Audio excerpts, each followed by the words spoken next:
Some of you think you're ready for Jesus because you go to church. Some of you think you're safe because you grew up Christian. But Jesus never said, depart from me because you never went to church. He said, I never knew you. And that should terrify every lukewarm believer. There's a difference between knowing about God and actually walking with him. One day when Jesus returns, appearances, they're not going to matter. Your titles, they're not going to matter. Your followers, your routines, your religious habits, they're not going to matter. The only thing that will matter is whether your relationship with him was real. Welcome to Jesus for Her. I'm Kathy, and this is a space for women who desire to stay close to God and want to know about him more. So today we're sitting with a story that Jesus told about 10 women, lamps, and a midnight moment that no one expected. And somewhere in that story, there's a reflection of what it looks like to stay spiritually ready. So in Matthew 25, Jesus tells us the story about the 10 women waiting in the dark for the arrival of the bridegroom. Every one of them was invited. Every one of them carried a lamp. Every one of them grew tired, and every one of them fell asleep.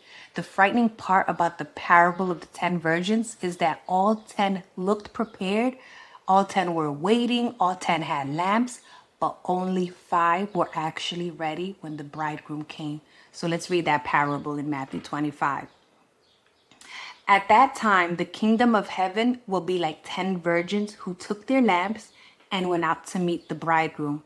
5 of them were foolish and 5 were wise. The foolish ones took their lamps, but did not take any oil with them. The wise ones, however, took oil in jars along with their lamps. The bridegroom was a long time in coming, and they all became drowsy and fell asleep. At midnight, the cry rang out, "Here's the bridegroom. Come out to meet him."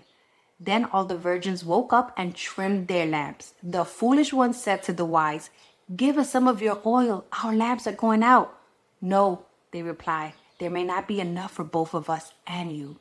Instead, go to those who sell oil and buy some for yourselves."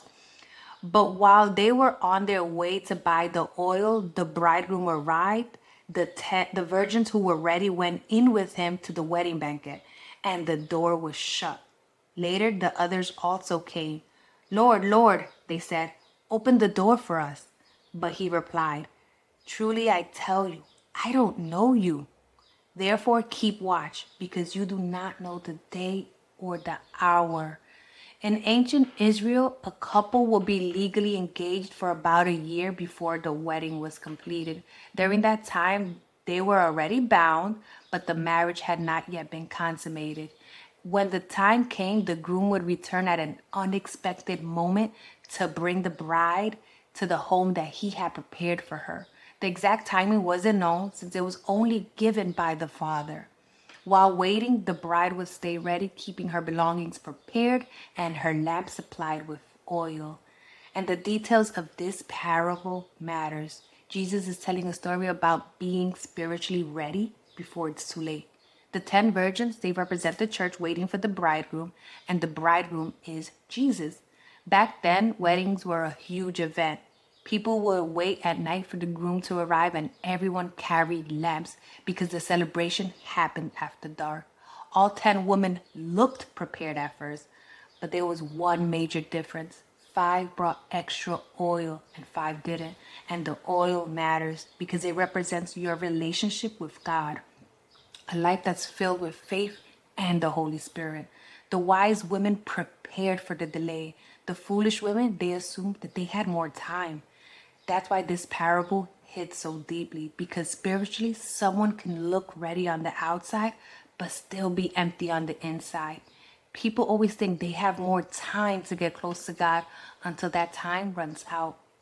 Don't delay what matters the most, because tomorrow isn't guaranteed. You can go to church every week and still not spend time with God personally at home. You can post Bible verses and never actually apply them. You can know worship songs, but never truly surrender your heart to him. And the parable says that the bridegroom took a long time to come and that they all fell asleep. And that part is important because Jesus understands human weakness. We all fall short of his glory. We make mistakes. We're not perfect. The issue wasn't that they got tired. The issue was that some of them weren't prepared when the moment finally came. When the bridegroom arrived, what was hidden became obvious. The wise women still had oil. The foolish women realized that their lamps were dying. And when they asked for oil, the wise women couldn't give them any. And that's because spiritual readiness cannot be borrowed. Eventually, the bridegroom arrived, the prepared women entered the wedding celebration, and the door shut. The others came back too late. And that part sounds harsh, but Jesus is letting us know this is urgent. You have to be ready. Nobody can pray your relationship with God into existence for you. Nobody can transfer their faith to you. Your mother's faith can't save you. Your pastor's relationship with God can't replace your own. You need your own oil. You can't borrow oil or buy oil. And there's going to come a time and a moment where the opportunity to prepare is over. And that's why the parable ends with keep watch, because you do not know the day or the hour. And in simple terms, stay close to God now. Don't wait till your life falls apart to seek him. Don't assume that there's always going to be more time. Keep your spiritual life alive, even in the seasons of waiting, because one day Jesus will return. And this parable just reminds you to be spiritually prepared and connected to him before that moment comes. Somewhere in that story, you may see yourself. You may know what it feels like to pour into everyone while your own spiritual reserve runs low. You may have walked through seasons where your faith started to feel more like a routine instead of a deep rooted relationship with God. You may have carried a lamp publicly while feeling empty privately. You may have forgotten what it feels like to simply sit in God's presence without pretending that you're okay. The healthiest thing you can do right now is to slow down and admit that something in you has been running on empty for a while. And there's a deep sadness in waiting too long to truly know God and arriving after the door has been shut. The wedding feasts were for those who were known and belonged. And Jesus warns that many will turn away from their faith. Like the women who were unprepared, many today, they're not counting the cost of following him. Some believe in God because that's what they've always been taught. Some go to church because it feels like the right thing to do or because it's a social gathering.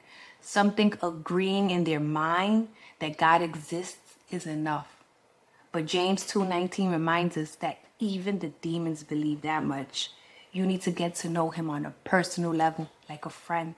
And maybe the real question this parable leaves us with, if Jesus came tonight, would your relationship with him be alive or would you be running on empty? Do you actually know him? Do you spend time with him when nobody's watching? When was the last time you fasted? Do you love him enough to obey him even when it costs you something? And I think that's what Jesus is inviting us into now, a daily relationship, a surrendered heart, a faith that continues even in the waiting. Call him, talk to him, get to know him. Don't wait. Because if your lamp feels dim right now, you do not have to stay empty. Jesus is still calling his people to himself. The invitation is open for you today. You can seek him now. You can return now. You can know him now. Don't wait for a crisis to start pursuing him. And don't assume that you'll always have more time. Stay close to Jesus. Keep oil in your lamp. See you next week. Bye-bye.